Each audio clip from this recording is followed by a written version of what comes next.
Essa pergunta pode até parecer descabida, pois talvez você imagine que todo mundo responderia que sim, né? Mas será mesmo que a imensa maioria das pessoas de fato percebem a si mesmas como dignas de serem respeitadas? Com base na minha experiência, eu diria que não.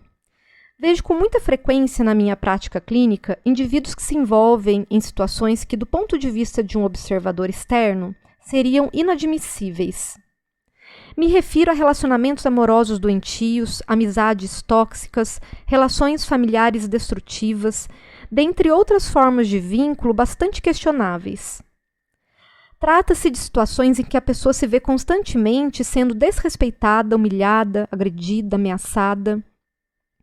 Embora a gente até saiba que a possibilidade de experimentar prazer na dor exista para todos os seres humanos, ou seja, que todos nós temos algo de sádicos e masoquistas, na maioria dos casos a que me refiro, não se trata realmente de masoquismo. Em outras palavras, quem se mantém em relações nas quais é abusado e desrespeitado não faz isso necessariamente porque gosta da humilhação. Na verdade, o que acontece com essas pessoas é que falta a elas a crença de que são dignas de respeito. Elas até são capazes de afirmar conscientemente que merecem ser respeitadas, mas, na prática, não é bem assim que a coisa funciona. Assim, se submetem a situações deploráveis e inadmissíveis porque veem a si mesmas como seres sem valor e que não merecem muita consideração. Elas aceitam tudo, toleram tudo, esquecem tudo, porque sempre percebem o outro como mais importante do que elas mesmas.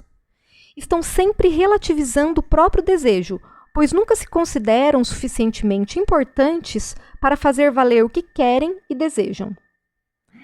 Dentre as tantas possíveis causas para isso, que a gente pode chamar aqui de autodesprezo crônico, eu vou comentar duas. A primeira possível gênese tem no medo seu afeto fundamental. Nesses casos, o autodesprezo emerge como uma estratégia defensiva para evitar o abandono. Na história do sujeito, há geralmente algumas perdas de vínculos importantes, sobretudo na infância, as quais foram interpretadas pela pessoa como abandonos. Assim, o indivíduo acabou construindo uma imagem de si mesmo como alguém desamparado e que está sempre sob a ameaça de ser novamente abandonado. Essa configuração torna a pessoa extremamente vulnerável a ser explorada pelas pessoas com quem ela se relaciona. Com efeito, um sujeito que está sempre com medo de ser abandonado pelos outros estará disposto a sacrificar qualquer coisa para evitar que isso aconteça. É aí que o autodesprezo aparece. Para impedir que os outros a abandonem, a pessoa se torna totalmente submissa ao desejo deles, acreditando que se fizer tudo bonitinho, conforme o que querem que ela faça, não será deixada jamais. Ela sacrifica o seu respeito próprio e até sua dignidade para não perder o vínculo com o outro. Outra gênese possível para o autodesprezo crônico é o complexo de autopunição. Nesse caso, o autodesprezo emerge como uma espécie de penitência a qual o sujeito se entrega inconscientemente. Na história de sujeitos que se encaixam nesta categoria, encontramos muitas culpas. Muitas delas, a grande maioria, eu diria, exageradas e fantasiosas. São culpas geralmente derivadas de pequenas e inofensivas peripécias infantis em relação às quais o indivíduo não conseguiu se perdoar. As memórias dessas situações, muitas das quais jamais ocorreram, mas foram apenas fantasiadas, imaginadas, se encontram reprimidas no inconsciente. Por isso, a pessoa não consegue recordá-las conscientemente, experimentando apenas um crônico sentimento de culpa que, volta e meia, encontra outras situações concretas e geralmente bestas, insignificantes, para se justificarem.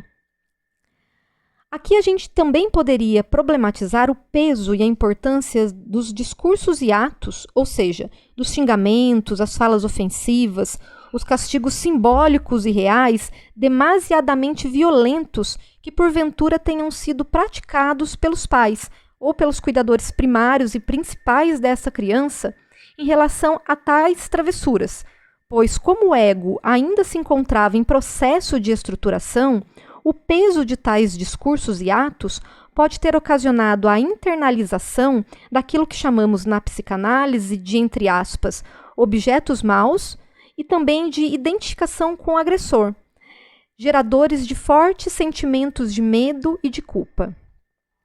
Não raro, sujeitos com essa configuração se envolvem em relacionamentos amorosos, de amizade ou de trabalho, nos quais são explorados e humilhados.